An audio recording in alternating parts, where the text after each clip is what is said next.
Chapter 30. But the bed I made up for myself was sufficiently uncomfortable to give me a wakeful night, and I thought a good deal of what the unlucky Dutchman had told me. I was not so much puzzled by Blanche Stroeve's action, for I saw in that merely the result of a physical appeal. I do not suppose she had ever really cared for her husband, and what I had taken for love was no more than the feminine response to caresses and comfort which in the minds of most women passes for it. It is a passive feeling capable of being roused for any object, as the vine can grow on any tree, and the wisdom of the world recognizes its strength when it urges a girl to marry the man who wants her with the assurance that love will follow. It is an emotion made up of the satisfaction in security, pride of property, the pleasure of being desired, the gratification of a household, and it is only by an amiable vanity that women ascribe to its spiritual value. It is an emotion which is defenseless against passion. I suspected that Blanche Stroeve's violent dislike of Strickland had in it from the beginning a vague element of sexual attraction. Who am I that I should seek to unravel the mysterious intricacies of sex? Perhaps Stroeve's passion excited without satisfying that part of her nature, and she hated Strickland because she felt in him the power to give her what she needed. I think she was quite sincere when she struggled against her husband's desire to bring him into the studio. I think she was frightened of him, though she knew not why, and I remembered how she had foreseen disaster. I think in some curious way the horror which she felt for him was a transference of the horror which she felt for herself, because he so strangely troubled her. His appearance was wild and uncouth. There was aloofness in his eyes and sensuality in his mouth. He was big and strong.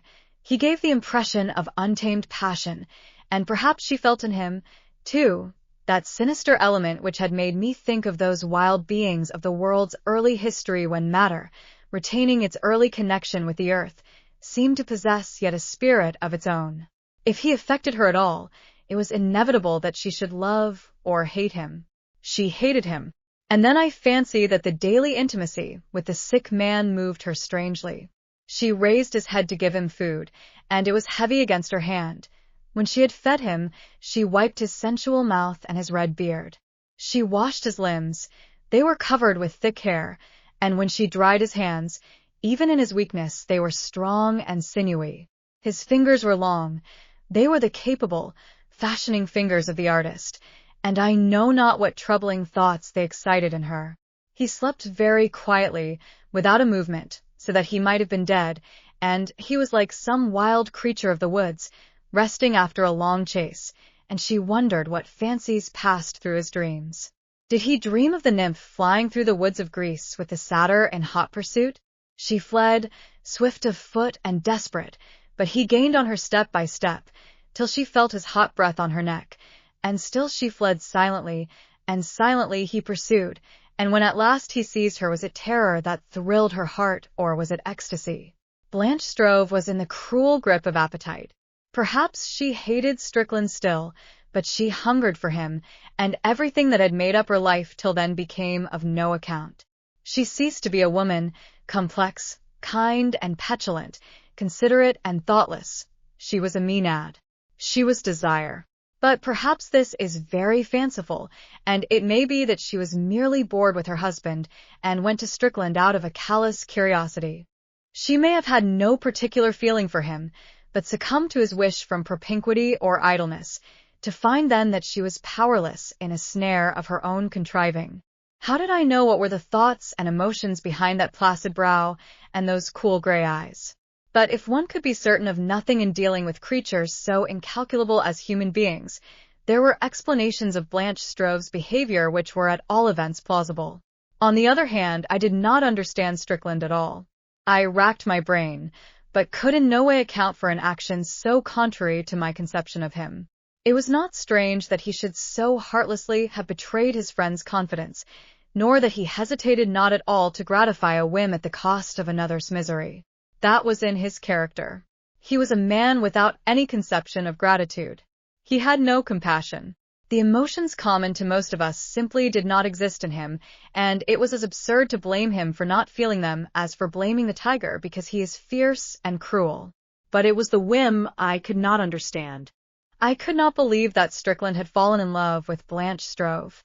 I did not believe him capable of love. That is an emotion in which tenderness is an essential part, but Strickland had no tenderness either for himself or for others. There is in love a sense of weakness, a desire to protect, an eagerness to do good and to give pleasure, if not unselfishness, at all events a selfishness which marvelously conceals itself. It has in it a certain diffidence. These were not traits which I could imagine in Strickland.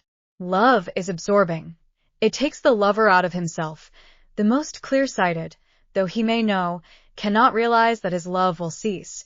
It gives body to what he knows is illusion, and, knowing it is nothing else, he loves it better than reality. It makes a man a little more than himself, and at the same time a little less. He ceases to be himself. He is no longer an individual, but a thing, an instrument to some purpose foreign to his ego. Love is never quite devoid of sentimentality, and Strickland was the least inclined to that infirmity of any man I have known. I could not believe that he would ever suffer that possession of himself which love is. He could never endure a foreign yoke. I believed him capable of uprooting from his heart, though it might be with agony, so that he was left battered and ensanguined, anything that came between himself and that uncomprehended craving that urged him constantly to he knew not what. If I have succeeded at all in giving the complicated impression that Strickland made on me, it will not seem outrageous to say that I felt he was at once too great and too small for love.